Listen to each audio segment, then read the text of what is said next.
Alright,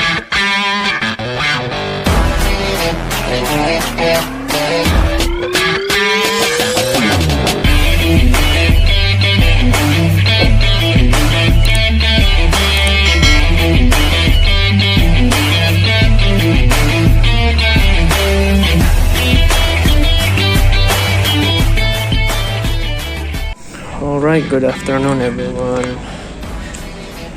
New updates sa motorcycle ko. It's been 6 months using this motorcycle. So ano bang bago sa motor ko? Merong accessories, merong Topbox na alloy from SEC, 45 liters, purchased sa Taurus Prime.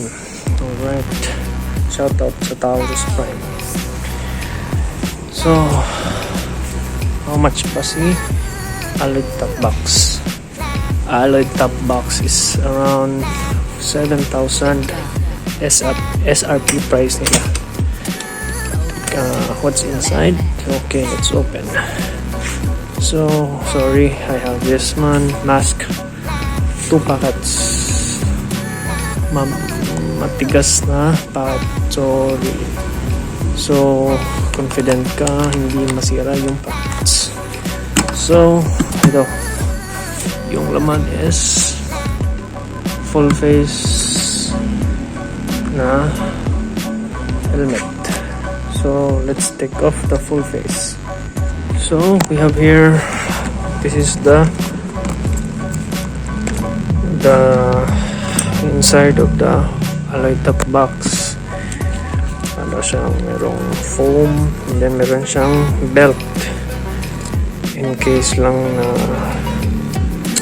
additional na luggage or para hindi masira yung kinarga mo. So tibay ba siya? Yes, super tibay. Additional load, kaso additional load sa motor. So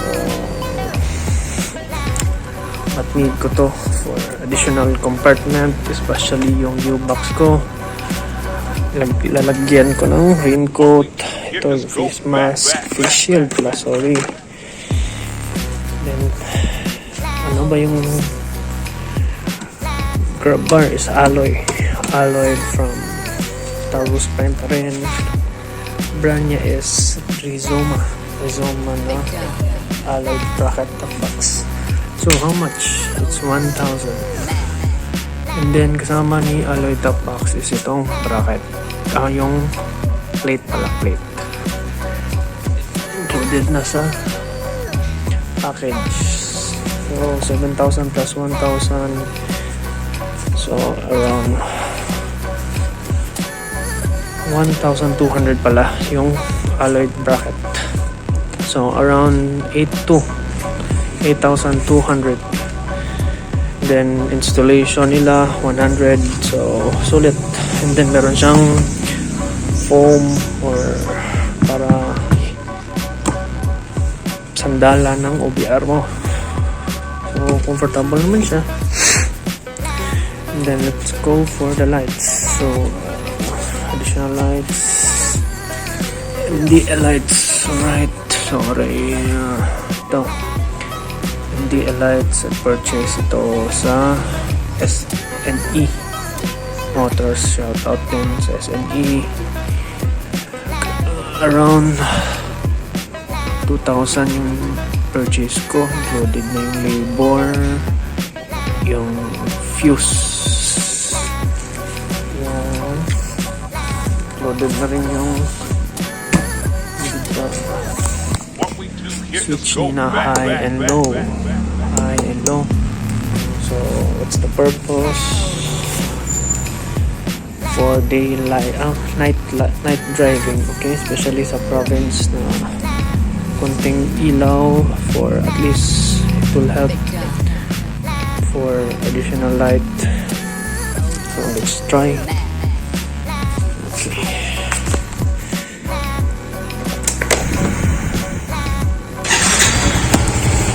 Okay. Let's go for the low. The low is white. Okay. There's the white. I'm not sure you can see it, but it's the white. Here, there's the white. There's the white. Alright. Let's go for the high. High is the yellow. White is the low. Okay. Kita mo siguro yung high, yung low. Okay. So naman si yellow. So what's the difference of white and yellow? Okay. Based on my understanding, based on my research, yellow is for rainy rides. Yung mga maulan na rides. Yun, additional siya na light for riding while umulan. Kasi in case if ever white yung ipa-andar mo, hindi siya useless yung light mo. Yung white is for dark areas, dark roads, especially yung mga poster na walang ilaw, then yung mga lubak-lubak na daan. So this is my 6 months old Mio Soul I. Okay, sulit naman siya. If ever you ask, see, the odometer is already 4,900 sarado. So let's talk about house. Basta yung pagbiyahe ko sa 6 months old ka na motorcycle. Okay, based on fuel economy, sulit naman yung gasolina niya. Depende na yan sa pagbirit mo. 1.6 liter per 100 kilometer. So you do the math. I just use an app. Dyan ko ilalagay yung mga expenses ko, especially yung kilometer together with the liters and how many yung pinagas ko on that day. And then sa gulong, okay naman. Ito, stock niya 80 by 80.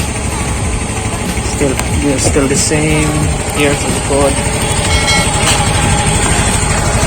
100 by 70 stock pa rin. 17 inches na gulong. Yung muffler stock pa rin kasi hirap na kapag modified or yung kalkal na tambutso. Hirap kasi especially checkpoint. Yung suki ng checkpoint motorcycle, I don't know why parating motorcycle na lang yung checkpoint.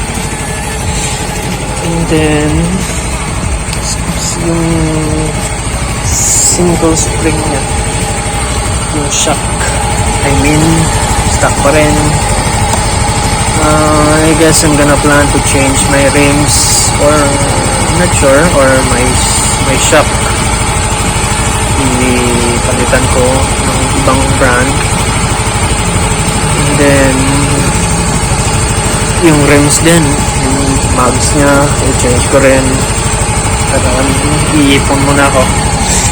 So this is it again. Okay, Mio Soul I 2020 year model, 6 months old with new accessories. Okay, thank you and bye bye.